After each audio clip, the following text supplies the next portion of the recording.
we stand and we have to apologize to the person who had wronged us. And in that moment for us, it was like, whoa, was that just another blow at the same time? And I was realizing then that even though this had happened year 1 had passed, year 2 had passed, year 3 had passed, year 4 had passed, year 5 had passed, and we were still holding on to this pain.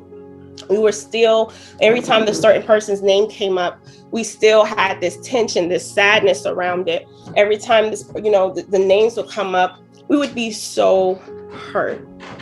And we did not know how we were going to still show up the way we know that we're expected to as believers, but still deal with this pain. And I don't know if you have ever felt that way, where someone has offended you and you still need to show love, or you ask yourself, how do I show love when this person has rejected me? This person is rude to me. How do I forgive? How do I walk in this love walk as a believer when everything when I'm walking, this person ignores me? How do I show love when this person has been rude to me? How do I show love when I've been betrayed? How do I show love when my trust has been violated? How do I show love when I've been violated? How do I show love when every time I step into the scene, I'm overlooked? How do I show love when my integrity is being tarnished? What do I do? What do you do? And for many of us, that is the biggest question that we have, is how do we show up and do this love walk when we've been hurt? How do we show up in this love walk when the people who we love so much do not love us in the same way? How do we love when we've invested a lot of ourselves and we're not getting anything back?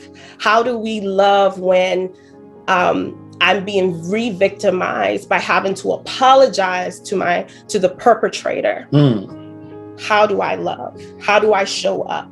How do I love as God has loved me? How do I value that person who doesn't value me? How do I value the group of people that I'm supposed to be around when if I'm not there, they don't care?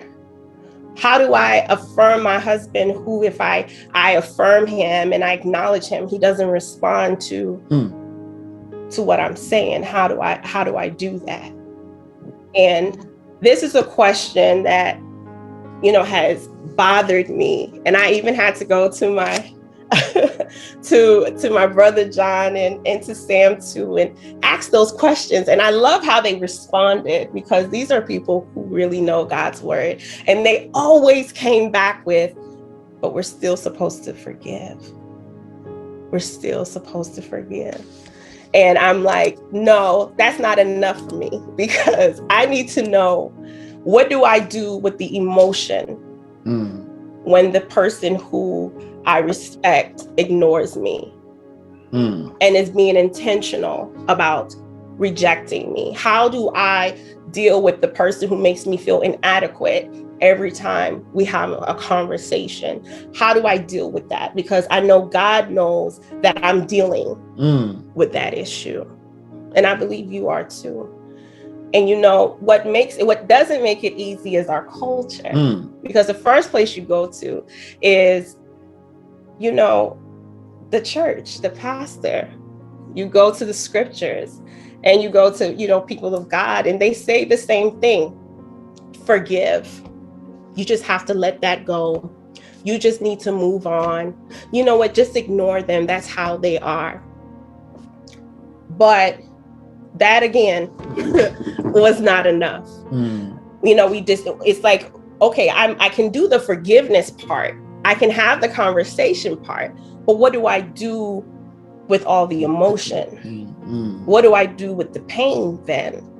How do I deal with the church hurt? How do I deal with me supporting a church and them rejecting me? How do I deal, in my relationship with, the culture that says emotions just confuse things. Let's be objective. Let's take that. So emotions are not valid. The emotions, you're right, are not valid. And for some of you, you're like, listen, I don't care about emotion. You know what? When I say what I say, I'm done with it. I say my mind and I'm finished. I am done with that. And then you have people who are like, you know what? The bigger picture is you still need to move forward. But there are some of us who hold on to that hurt. And inside of us, we've kept it in different pockets of our hearts. And then we're expected to show up in love. We have all this pain, all this rejection, and then we're supposed to show up as these Christians who love God, and we love people, and we love the Lord. But we have all this pain. We have all this pain, and then we realize that, this whole love walk sounds good, Dr. Sam, when you say love and be intentional and value. It sounds good, Liz, when you say forgive. But what am I doing with these emotions? What am I doing with the residual effects of this offense? What am I doing now that this situation now makes me feel inadequate, makes me feel rejected? It makes me feel like I have low self-esteem. It makes me feel like I'm not a part of anyone.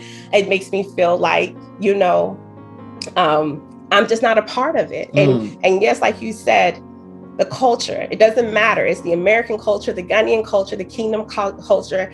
It's everywhere. As a man and a woman, how can a man even apologize for hurting a woman?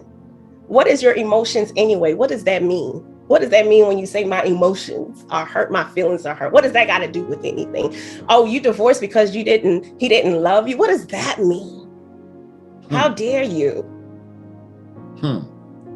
You have siblings, and it's like, it doesn't matter. I'm the oldest. This is how things go. I'm the youngest. This is what I get.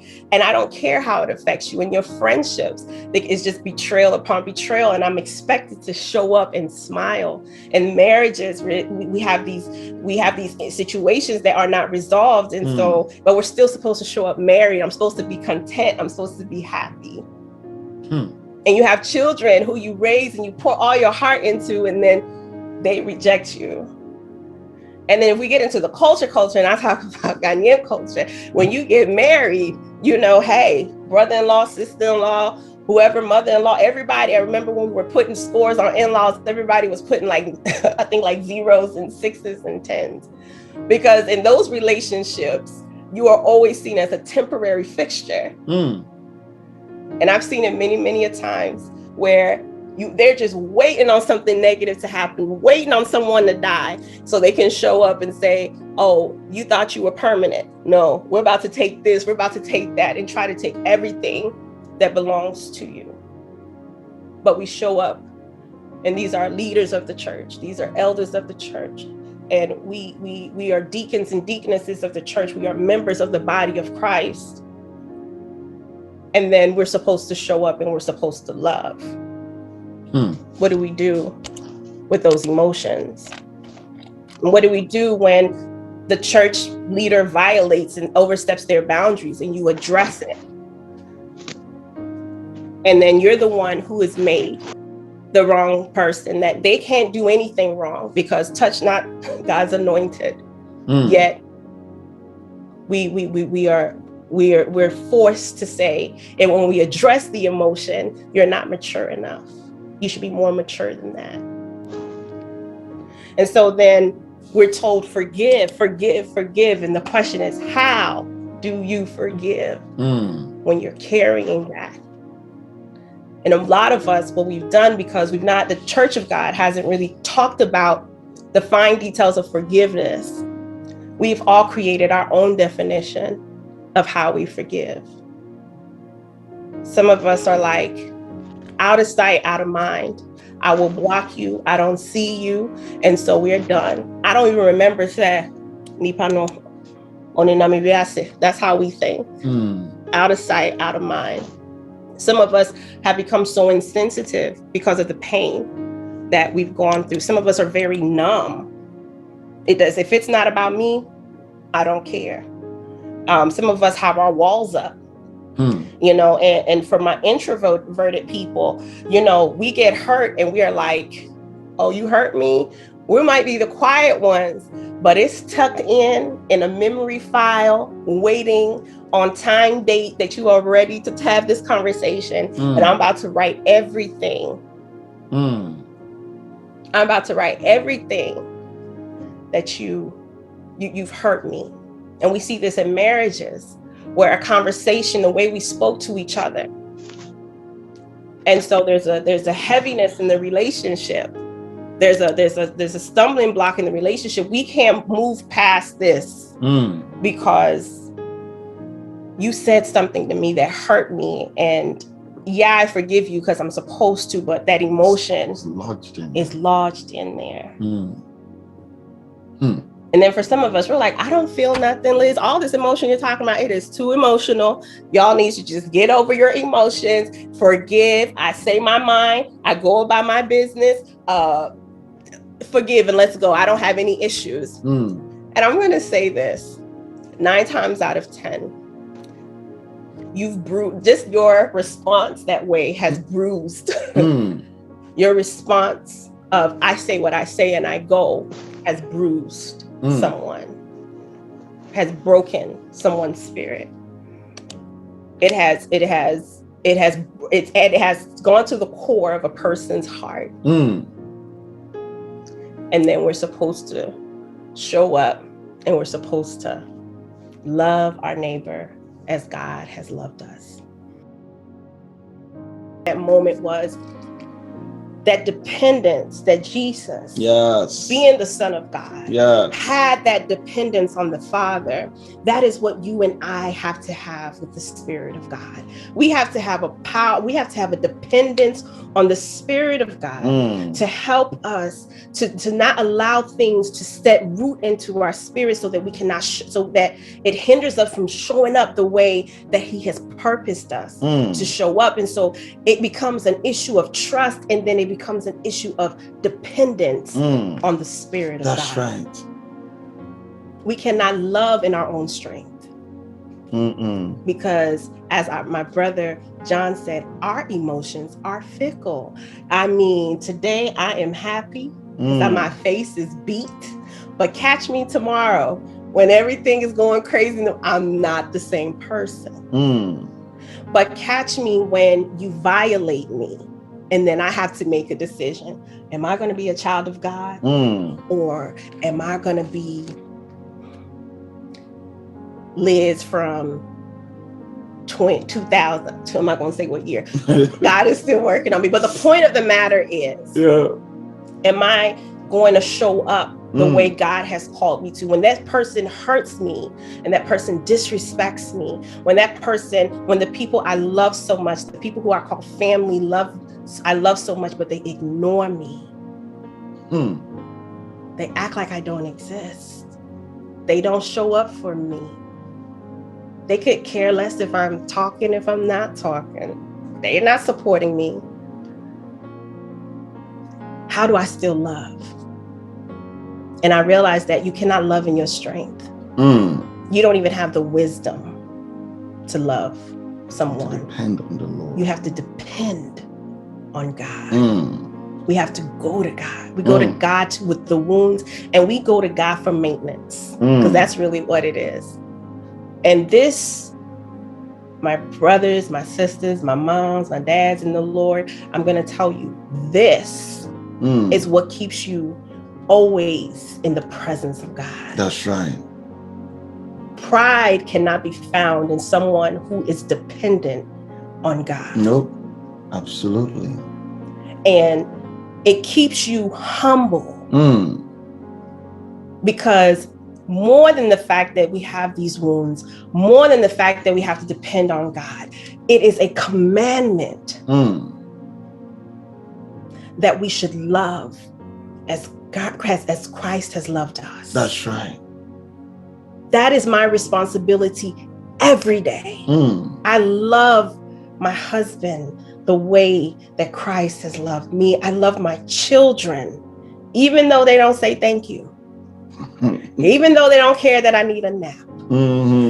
Even though they don't care that mommy is tired and mom has allergies and cannot see. But even when my best friend betrays me, even when my husband cheats, even when my sisters don't support me, my brother stole my money, even if my mother-in-law acts as if I don't exist, even if my brother-in-law, my sister-in-laws hate me to death, even if my co-workers are trying to sabotage me every single day, even when the church that I go to totally try to ignore me, even though the people who I trusted betrayed me, even though my father who loves me so much violated me, even though my mother, who's supposed to be my mom, totally acted as if I didn't exist and abandoned me. Even if my father woke up one day and said, "Hey, I'll be back," and never saw his face again. We can't do that on our own strength. That's right. We need the power of God. That's right. You need the power of God.